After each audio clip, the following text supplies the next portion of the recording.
British বিরোধী আন্দোলনের, আজাদির আন্দোলনের ফ্রন্ট লাইনার ছিলেন হচ্ছে ওলামায়ে কেরামরা, এবং এই ওলামায়ে কেরামরা হচ্ছে সর্বোচ্চ পরিমাণ ত্যাগ স্বীকার করেছেন। এখনো ভারতের দিল্লির গেটেই দেখবেন ভারত উপমহাদেশের স্বাধীনতা আজাদির লড়াইতে যারা শহীদ হয়েছেন 93,000 শহীদের তালিকা করা আছে, তার ভিতরে 65,000 কাছাকাছি হচ্ছে মুসলমান ওলামায়ে কেরাম।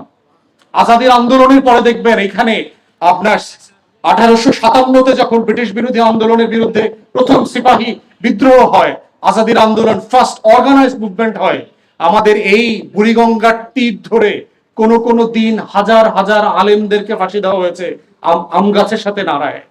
সিঙ্গাপুরে নিয়ে যাওয়া হয়েছে আপনার ট্যাঙ্কের মুখে, চীনের সাথে বিভিন্ন ফ্রন্টে যখন ব্রিটিশরা যুদ্ধ করছিল, যে সকল ওলামায়ে কেরামদেরকে গ্রেফতার করা হয়েছিল তাদেরকে কামানের মুখে রেখে গুলির মতো করে, মিসাইলের মতো করে ছুড়ে মেরেছে, শত শত হাজার হাজার। তাহলে সেই ওলামায়ে কেরামদের আজাদির লড়াইতে এত অবদান থাকার পরেও তাদের ব্যাপারে কোনো বক্তব্য নাই কেন? আমাদের ইতিহাস, আমরা সকল ইতিহাসের বই সাবজেক্ট আকারে যেগুলো পড়েছি, পাঠ করেছি, সেগুলোতে এগুলো নাই কেন?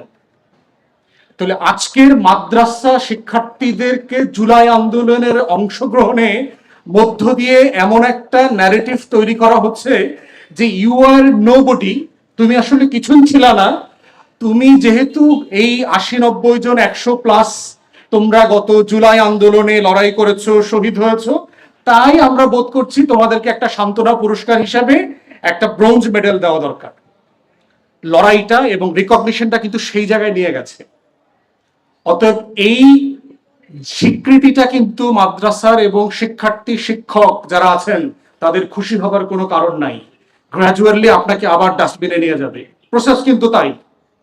হত্যাযজ্ঞ করবে, ডাস্টবিনে নিয়ে যাবে, যখন ন্যারেটিভের বিপদে সে পড়বে ডাস্টবিন থেকে উঠায়া একটু অক্সিজেন নিতে দেবে আপনাকে, যে না না আপনাকে তো মেরে ফেলা হচ্ছে না, তো আপনাকে তো শ্বাস নিতে দেওয়া হচ্ছে, আপনার হাত পা বেঁধে রাখা হয়েছে, কিন্তু পানি তো আমরা কমিয়ে রেখেছি যেন আপনি দমটা নিতে পারেন।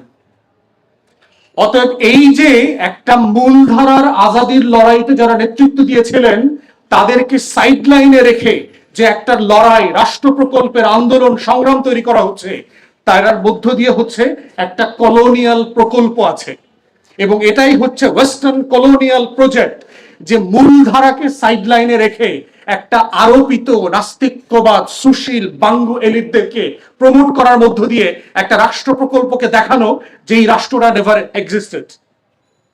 আমরা এই মাটির সন্তানরা প্রথম রাষ্ট্র প্রকল্পে ঢুকলাম কখন?